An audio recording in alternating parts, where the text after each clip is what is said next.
This week's top stories.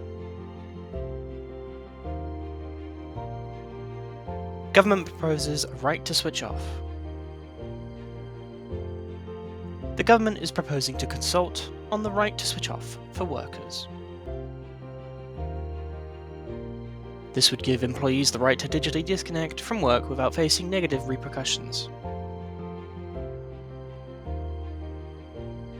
CHSA warns against misleading green claims in cleaning chemicals.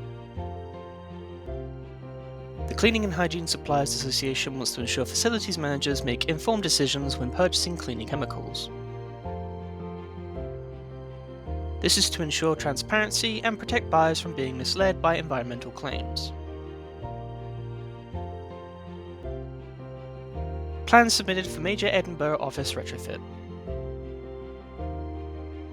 Plans to revamp the landmark Carlton Square office will extend the building from 150,000 square feet to 200,000 square feet.